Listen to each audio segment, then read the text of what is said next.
This old highway's getting longer. If I ask a question that's really awkward, we'll just use the safe word gritty. Just say gritty, and then I'll just move on. We use Hey, quagmire. While he's talking, can I be going, gritty, gritty? The whole time. The whole time. Like, we're in trouble. Tomorrow night. Nice. Yeah. It's embarrassing. I hope he ain't wearing them skinny jeans. Hey, is he wearing them skinny jeans? Hey, was Luke You're wearing them skinny kidding me. jeans? Past 2 weeks, no one's been home. And we need to do something about that. Yeah. You know, the studies show that if the dad of the family hunts, it's 50-50 if the kids are going to. Kids nowadays are so involved in other activities. But if the mom hunts, the kids are going to hunt. The white line's getting longer, and the saddle's getting cold. I'm much too young to feel this damn old. All the cards are on the table. Pours a little bit of that burden, and because that burden is all U.S. citizens, it's all of our burdens. Yeah. That freedom isn't free. All right. I don't know if I remember the rest of the words. Let's not. All right, here we go. We're going back to the chorus. Okay. And the white line's getting longer, and the saddle. But just be positive in your life. Every crowd I'm looking at right there, there's somebody there who is a natural leader. Yeah. Are they going to be a positive leader or a negative leader? On the table, but no waste left in the hole. I'm much too young to feel this damn old. Lord, I'm much too young to feel this damn old. Dude, All right. Aaron Nice. sold it. Oh, we should do one more. All right. What do you got? I, Whoa. Yeah, I mean, he's really taking over the stage here. No, This is a side of Aaron I've never seen I know. before. He's like, can I get a fog machine, please? Hello, all right. You're listening to the Gritty Bowmen, home of gritty bow hunting films, interviews, tall tales, and a wee bit of manly boasting. I'm South Cox, and you're listening to the Gritty Bowmen. We're backcountry. One of you should probably say part, and then the other. Who's going to say Gritty Bowmen? You can do the Gritty Bowmen part. So Okay. say Ty, I'll say. I'm yeah. Ty Stubblefield, And I'm Land Tawney, and we're with Backcountry Hunters and Anglers. and we're with the Gritty Bowmen. Yeah, buddy. Awesome. On this episode of Gritty Bowmen, we hang out with our ginger friends, Land Tawney and Ty Stubblefield of Backcountry Hunters and Anglers. This was my first chance to meet Land, and it was a pleasure. Land Tawney is the executive director of Backcountry Hunters and Anglers, or BHA.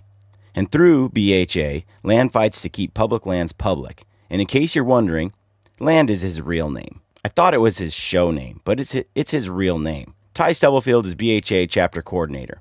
Ty knows that hunters and fishermen are true conservationists and stewards of our lands. When Ty isn't fighting for conservation causes, he can be found in the wild places he loves with bow or fly pole in hand.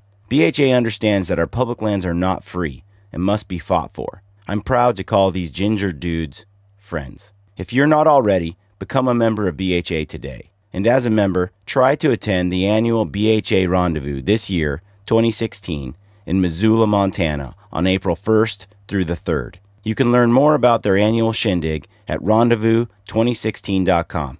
I hope to see you there. If you like the show, please go to our website at grittybowmen.com and subscribe to this podcast and tell your mates and pals about us. Do us a favour and please take a moment to leave us a rating or a review on iTunes or on our YouTube channel. Send your questions and podcast ideas to grittybowmen@gmail.com. If you're listening to this on iTunes, you can see the video version of this podcast on our website at www.grittybowmen.com. All right, folks, welcome to the Gritty Bowmen podcast. I'm here with Ty Stubblefield and Land Tawney from Backcountry Hunters and Anglers. And we're at the ATA show here in the Mountain Ops booth. And they were gracious enough to join me. And we're going to talk about backcountry hunters and anglers, conservation, maybe a hunting story or two. Perfect. We'll see where it goes. Sweet. So, How long do you think this will be? man, your voice, it just has that. That robust volume, like my beard. Yeah. So, it's I need to manly know how voice. long I have to suck my gut in because we're in the Mountain Ops booth and I'm on camera. So I got to Don't feel any pressure. suck it in. You look husky. Never say that to a man.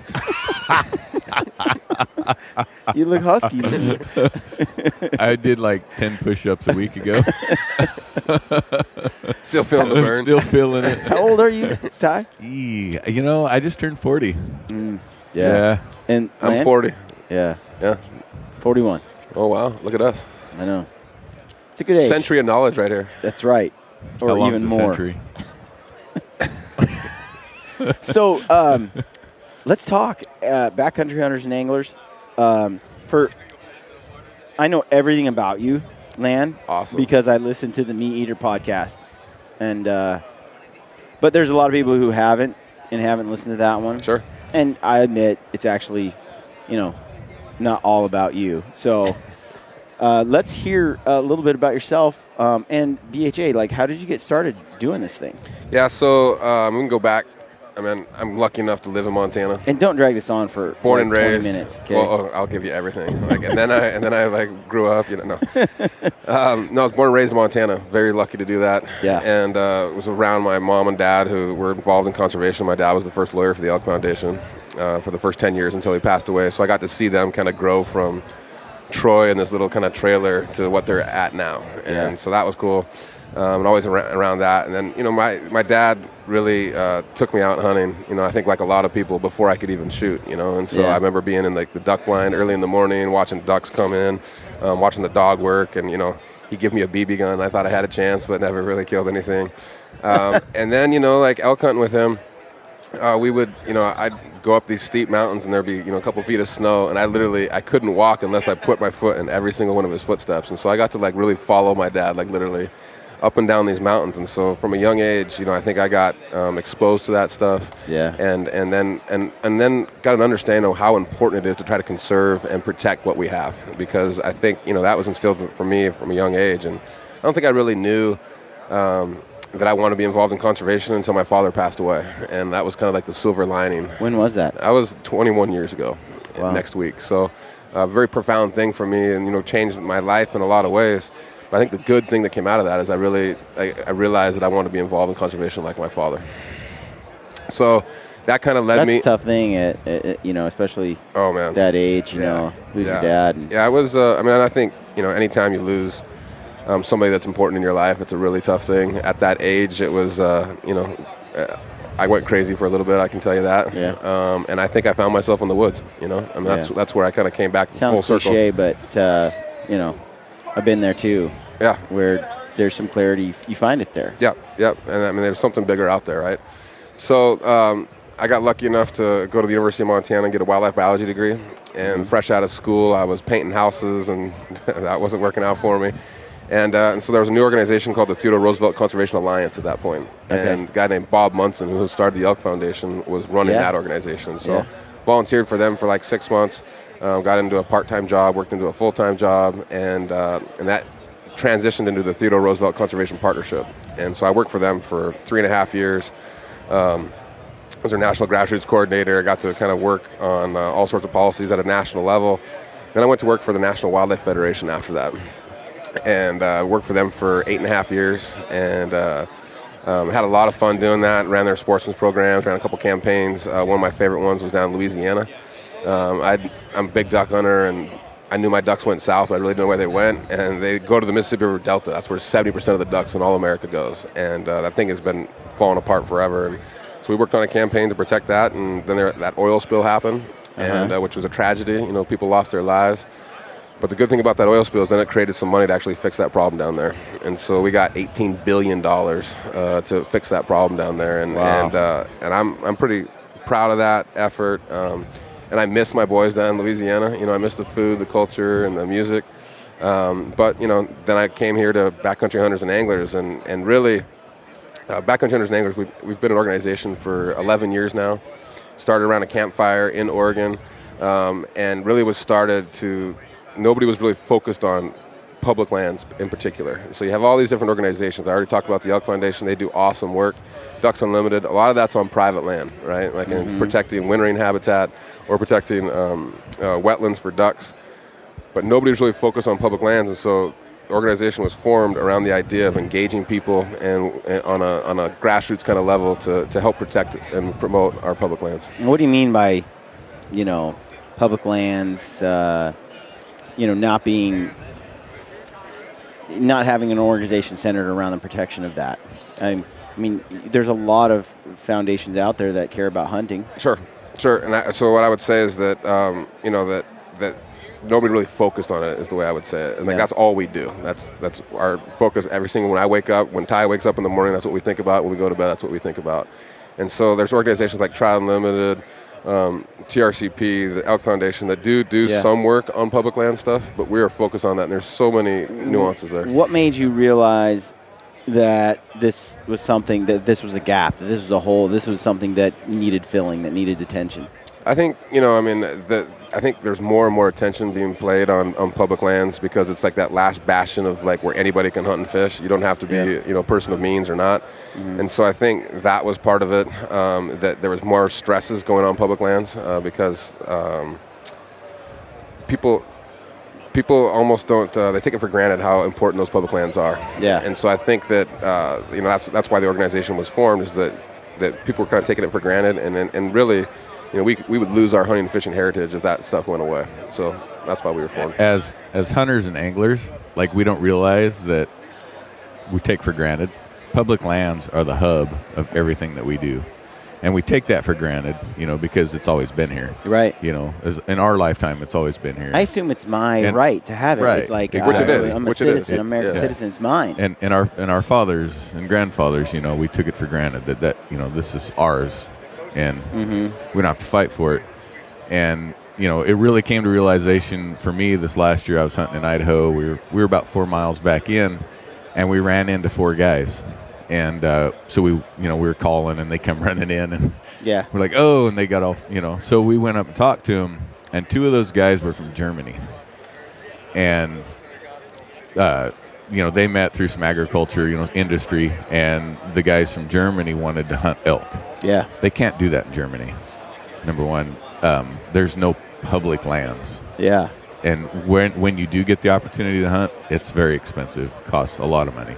And, and I learned this through talking to these guys, and they're like, yeah, we're here, in their thick German accent, they're like, we're here, we're hunting elk, and this is amazing. Right. We can't do this at home. And they spent thousands of dollars to get here to go hunt elk, to do something that we take for granted, that we just do it, We buy our tag, we buy a tank of fuel, and we get to go do it. Have you noticed that it's been harder to, maybe this won't come out the right way, but I'm going to say it.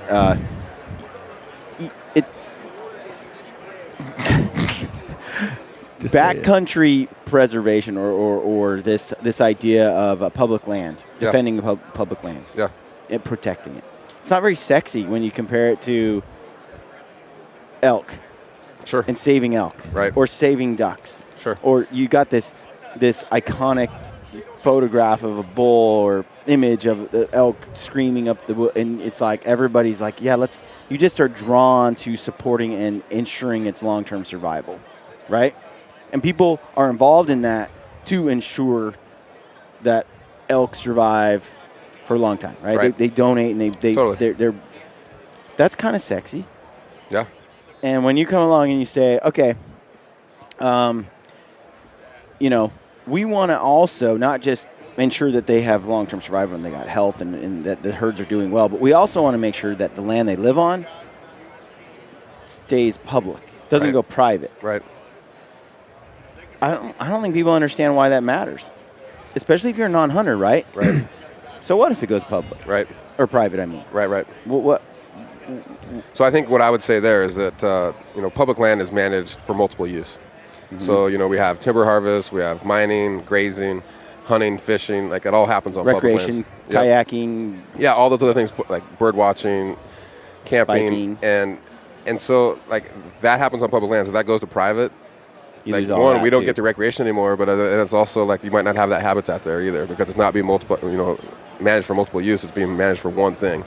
And so for whatever the private enterprise wants done with it, that's what it's used for. Exactly. Regardless of all these other factors. Exactly. Now it's private, they can do what they want in general with the property. And when it's private, it's permanent.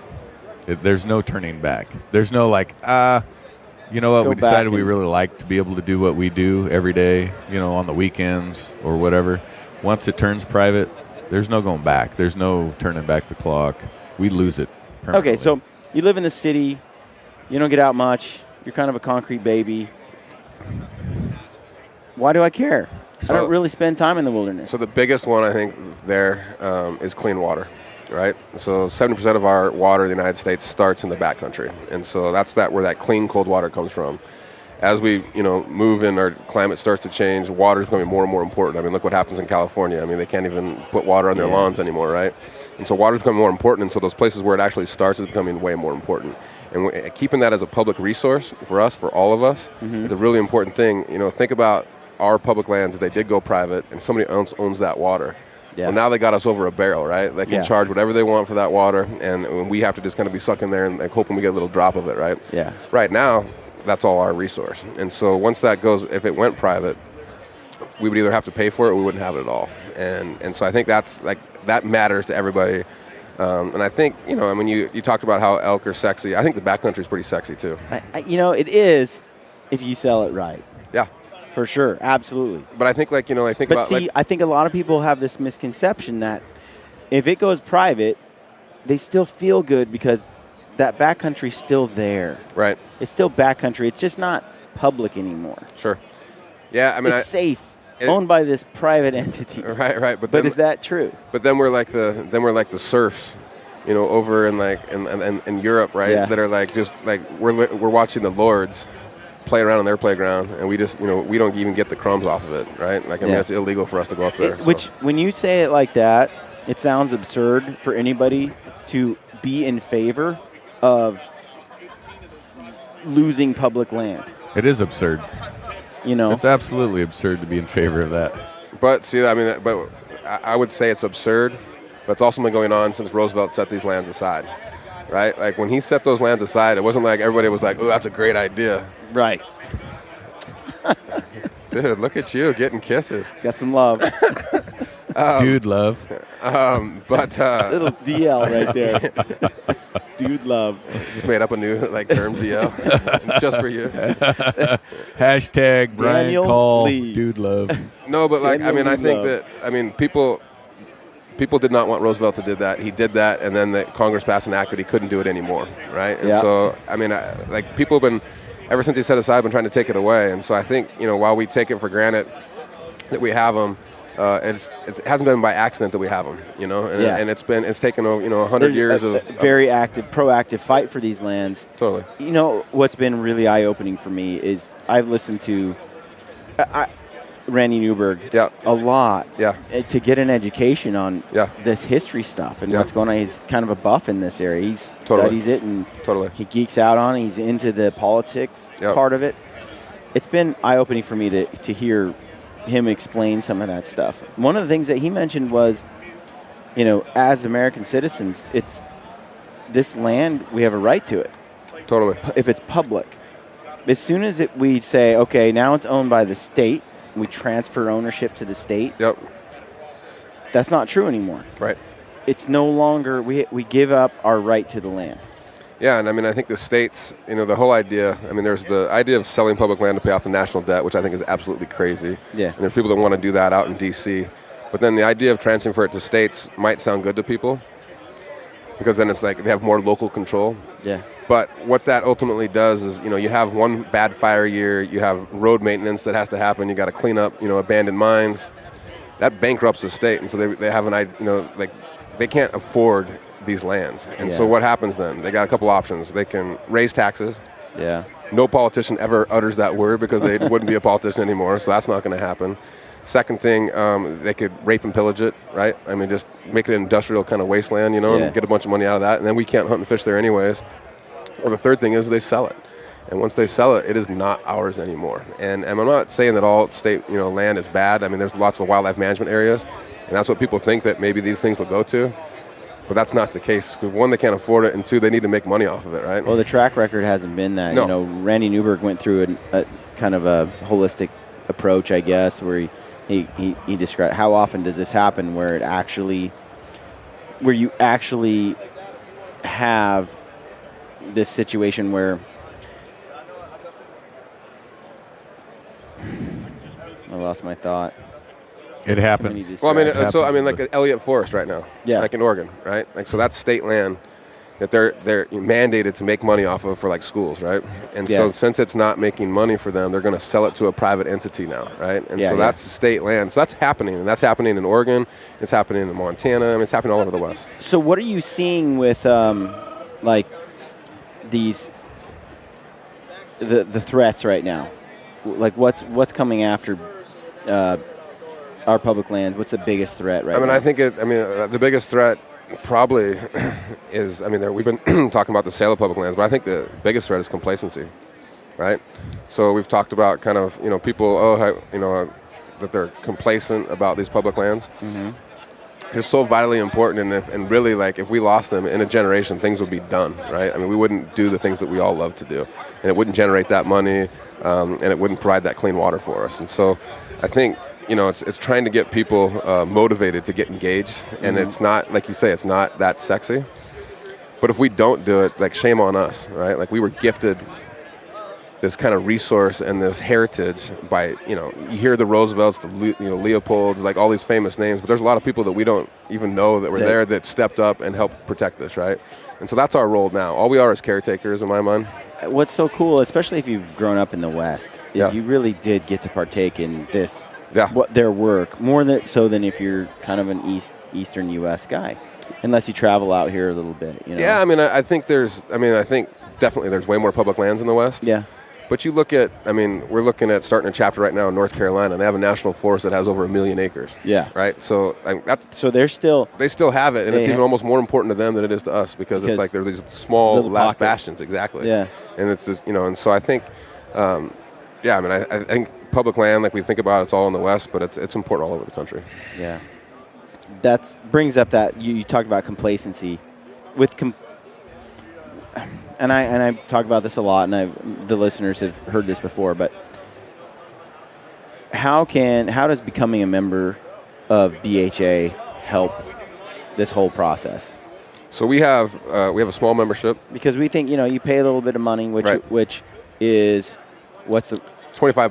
$25 for a year, so it's like for a year. That's less Annual than membership. a dinner out. That's less than a dinner out right now. It's right? like pennies. Yeah. And how does that help you? So there's a couple things. Like I said, we're a small organization, but our members are badasses.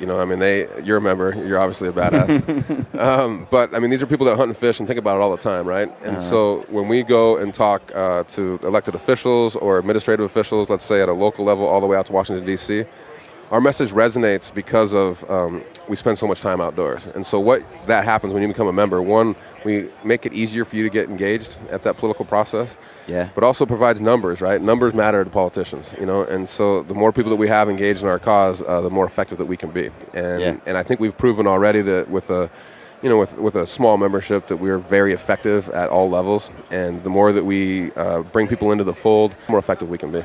So if you've got one thing that you mentioned, Ty, and that kind of connects with me is if you can say you have, 100,000 members in this pocket, and you go to the local officials there and you say, look, these people mobilize, and they are part of this group, and what you're doing is a mistake, that has influence. Oh, so I'll give you a perfect example that happened this last year. So we're talking about this sale or transfer of public lands at a state level. They've been trying to create momentum and trying to pass laws that say, hey, we want these lands given to us. Yeah. And so all across the West. And so I think there was 76 different bills introduced all across the West this last year to sell public lands. And so we were like, that's crazy. Sell public lands to the state or to private entities, our federal public lands. And they really had no authority. All it is like saying, like, it's trying to create momentum to say that, because it has to happen out in D.C., but they're at a state level, they're trying to create momentum, right? And so we see that as we had to get on top of that right away. And so we had rallies in Idaho, Montana, Colorado, and New Mexico, where 350 people show up to the state capitol with pitchforks and say, no, you're not going to do that. And it was effective to a T. Out of those 70-plus bills that got introduced, I think we killed all but like 3 of them. And the only ones that we didn't kill were just to have a study and seeing if this was even a good idea.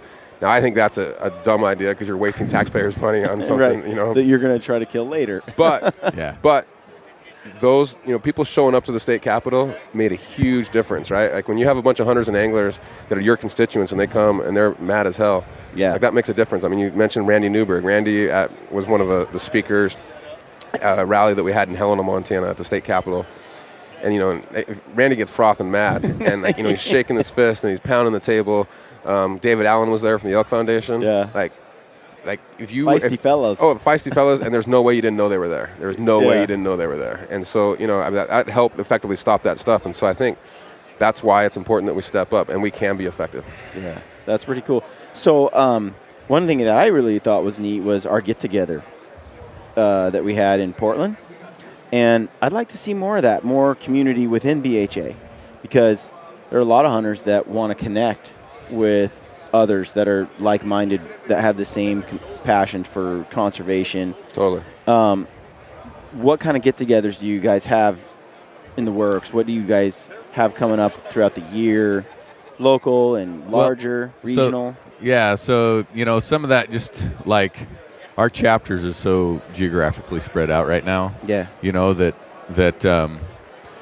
get-togethers that I had in Oregon, they were just small brewery socials. I got the opportunity to kind of update our members, the folks that showed up, on some of the local issues that we've been working on and some of the national things that we're working on. And like that's a really big deal because the only way what's going on is if you are engaged, and you have to engage yourself.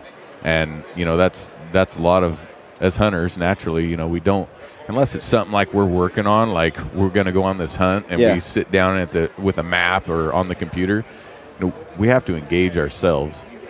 And so that was my effort in engaging our members. And with that, like you said, man, everybody that showed up, like especially in Portland, they were like, man, this is awesome.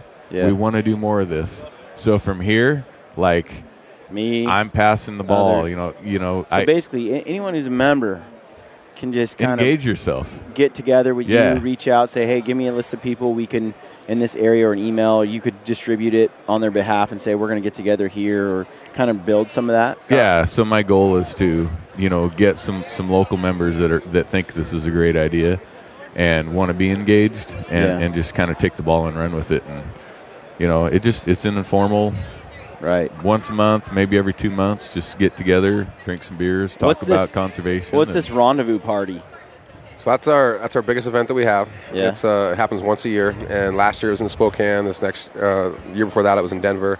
This year it's at our headquarters in Missoula, Montana. Nice. And so what basically that is it's a bunch of people coming from all across the country. Our members and chapter leaders are going to descend on Missoula, and we'll have some chapter training on Thursday and Friday, and then Friday night we'll have a brew fest, about 1,000 people, and then Saturday morning we'll have seminars. Randy Newberg is going to do a thing on hunting elk on public land, so that should be pretty interesting. There's going to be some stuff on llama packing if you're into llamas. I'm a horse guy. I like llamas. And then how do they taste? There's a guy actually shot one in Montana and tried to pass it off as an elk. How does that happen? I don't know. And just then want some friends. Yeah, and then that night we'll have Stephen Ranella as our keynote speaker, and so it's a great chance to actually meet him. And I think it's the true sense of the word rendezvous, right? Like when trappers would all be out by themselves, and that once a year they'd come together. Well, that's like everybody shares stories, and I think you talked about this like-minded. I think I hear a lot from our members is that. I didn't know other people felt like I do. Right? That really cared about the backcountry and wanted to protect it. And that's a great place to come together and not only learn some new skills, but to kind of go home fired up about protecting what we have. So it's going to be awesome. It's March 31st through April 2nd in Missoula, Montana. And there's a big brewfest Friday night. Second time we mentioned that. But then it's also like if you like to fish, if you like to fish, it's also the tail end of the squaw hatch on the Bitterroot River. So squaw hatches are these big stone flies that are about as big as your pinky that fish go nuts on. And so it'd be a great opportunity to come to Missoula, fish some of our great rivers, and really meet some great people. Which I live on the Bitterroot now. It's pretty awesome. You seem pretty excited about that. It's pretty awesome. Am I glowing? Yes. Do I look like the sunshine? He's already inside? had he's elk in his yard and geese in his yard. Speaking of Oregon, what's your take on this whole militia thing going on? Like, what for folks that don't know? I don't know how they wouldn't, but for anyone who may not know, what's the backstory on that? You want to talk about that? Do I have to be politically correct? Nah, really. So my first, before we get to a take on that, the number one piece of information I want to get out to everybody that even reads anything on Facebook or any kind of social media, educate yourself. Do some research on your own. Don't just jump and shoot from the hip and make comments and just assume something that you don't know anything about, especially if you don't live in the area. Mm-hmm.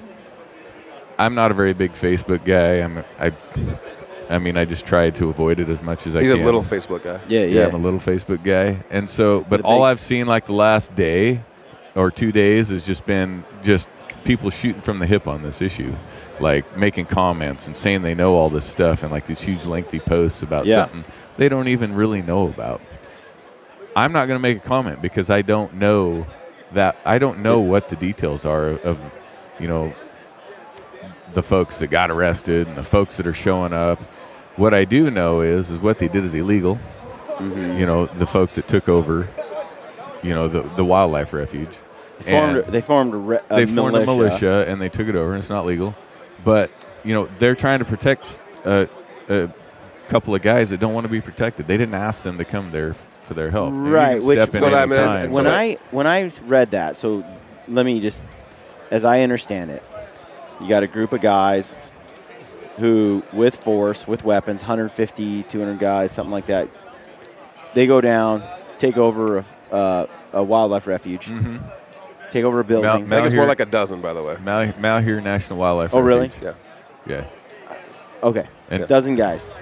That was a little bigger than that. They didn't have to take anything over either. Nobody was there. Yeah, right. It's unoccupied. But they went in with weapons. Yes. And they said, if you try to make us leave, we will unfortunately have to use force. Right. And we are here to protest government overreach. Yep. That's their story.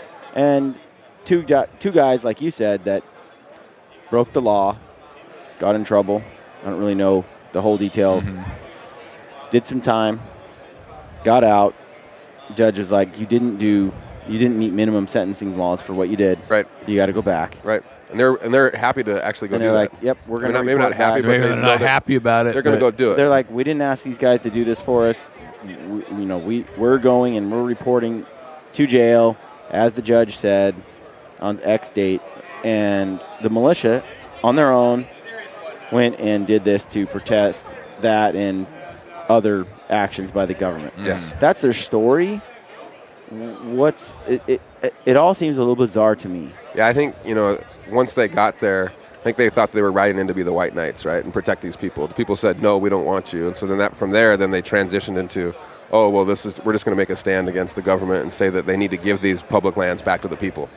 Well, guess what? These public lands already belong to the people. Ours. They're already ours. The public lands back to the people. When I saw that, I felt like... You mean to private ranchers?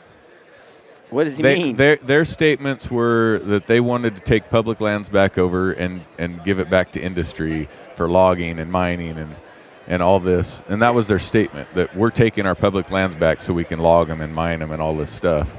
It's like, there already are public lands.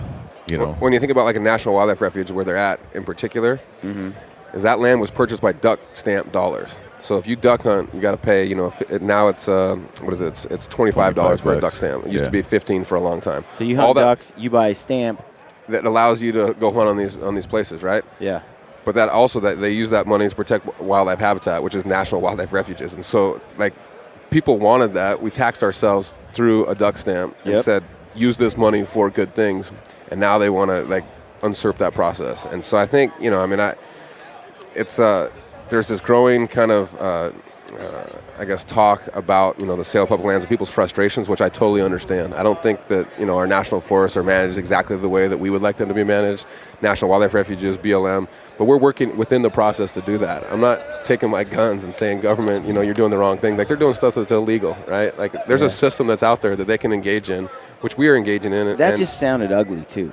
Like, it's not going to end well. No. Well, I think the key point in all this is that what started this was they broke the law. You know, not the people that took over, but the people that are going to jail. They broke the law. And the thing that started, because this was the Bundy militia, or Aaron Bundy. Their sons, Yeah, their sons. Yeah. They were in trouble because they broke the law. They were trying to cheat taxpayers, you know. So that's the key point here, is the law was broken, and this is why we're in this situation. If you obey the law, you don't get into trouble. Yeah. You know. Wow.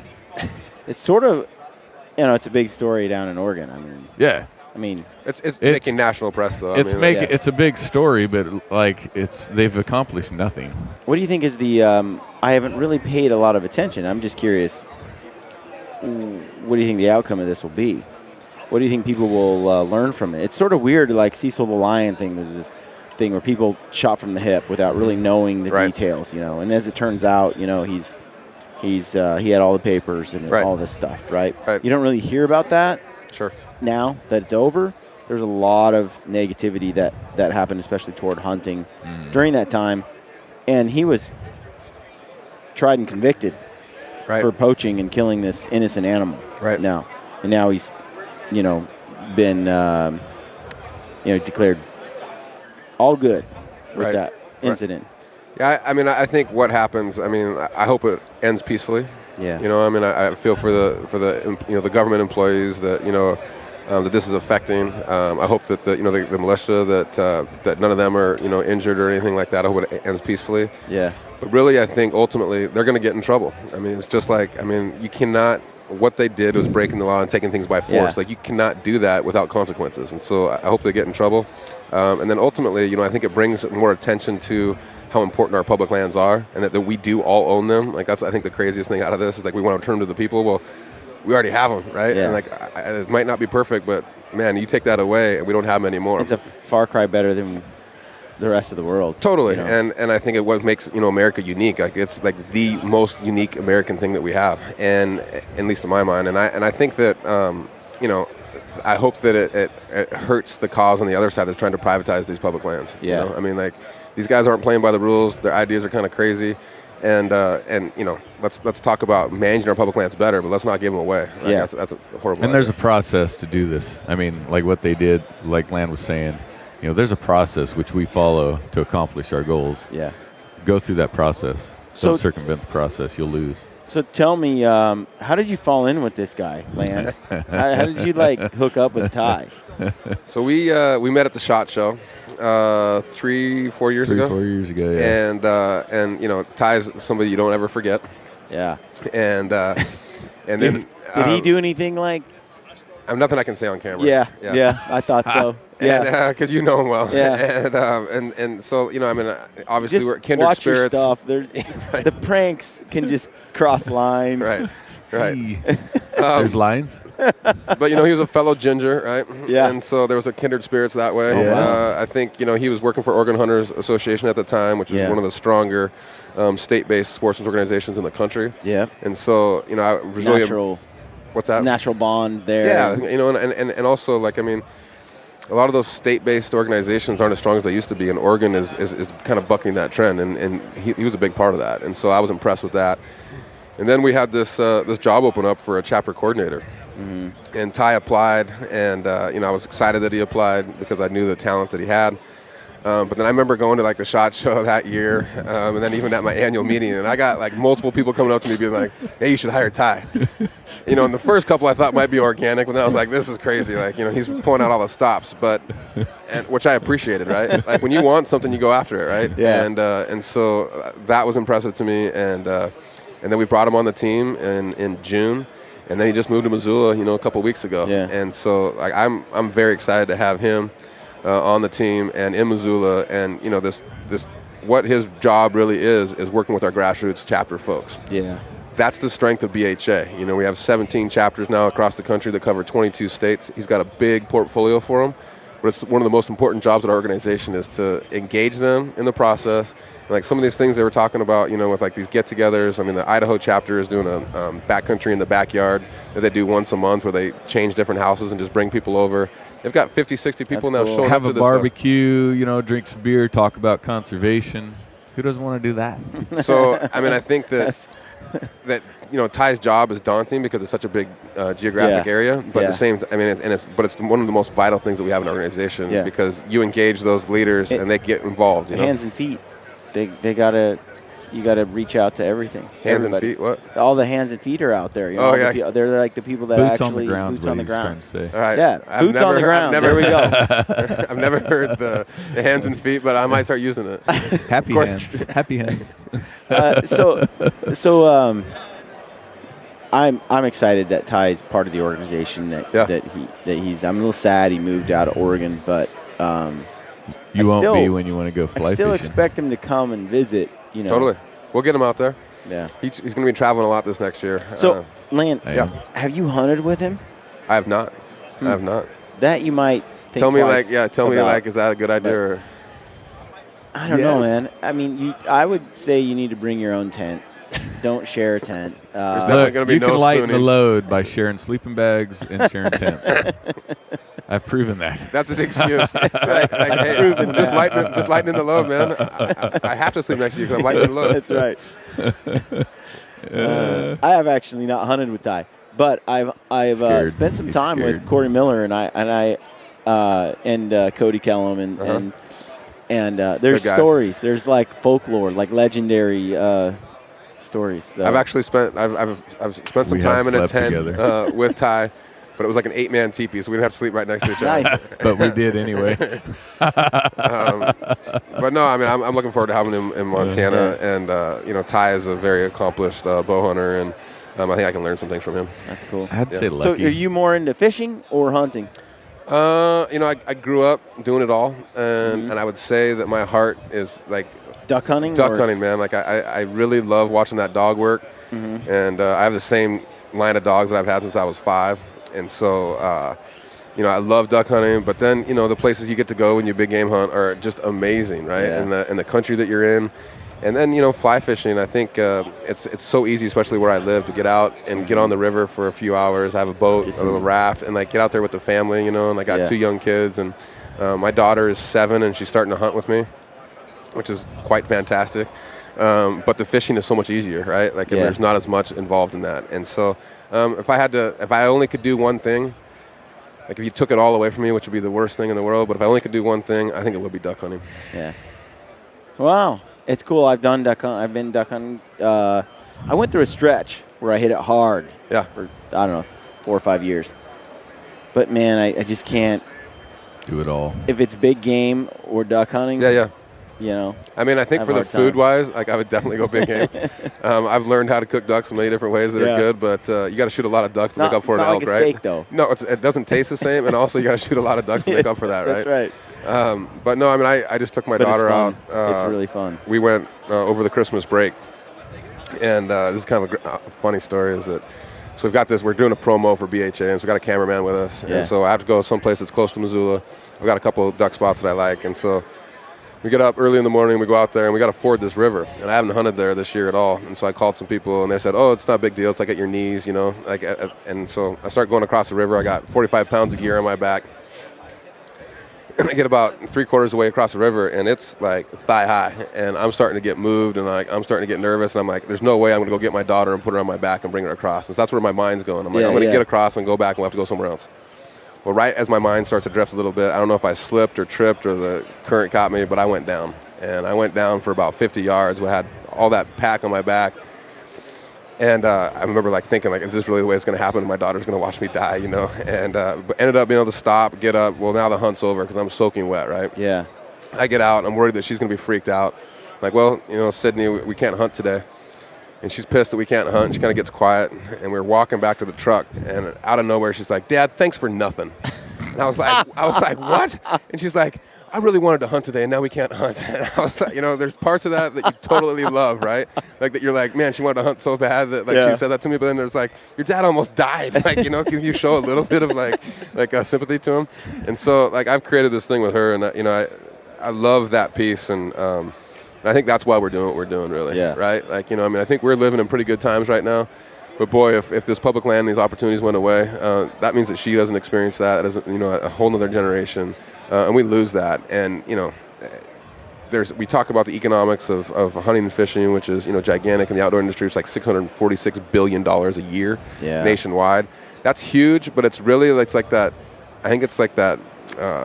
That part that we've been talking about, that uniquely kind of American kind of thing that we have in our public lands, and you lose that. And why the money is really important.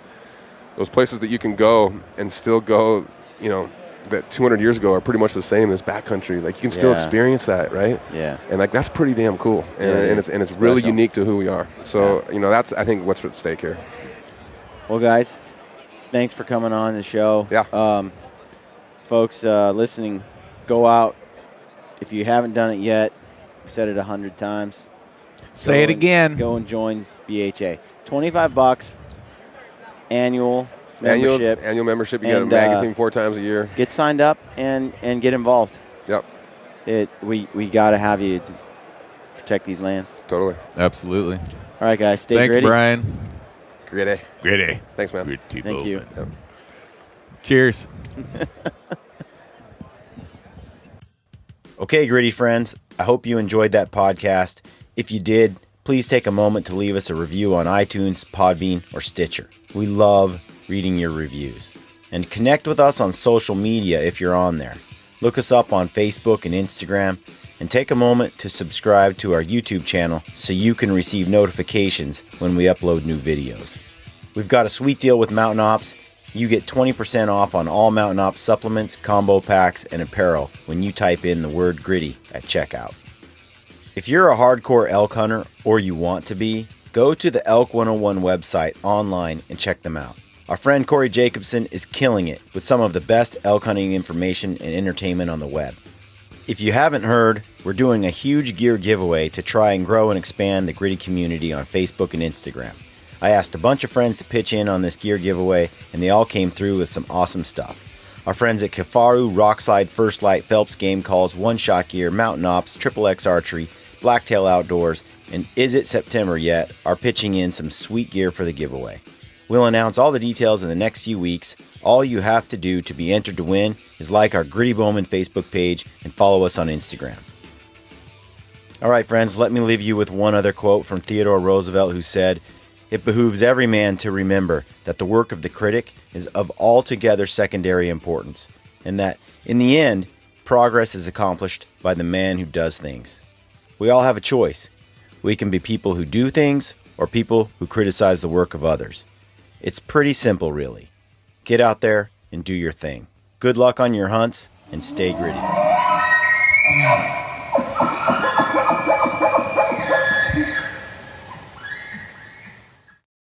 This is Ty Stubblefield, and you're listening to the Gritty Bowmen. Gritty Bowmen.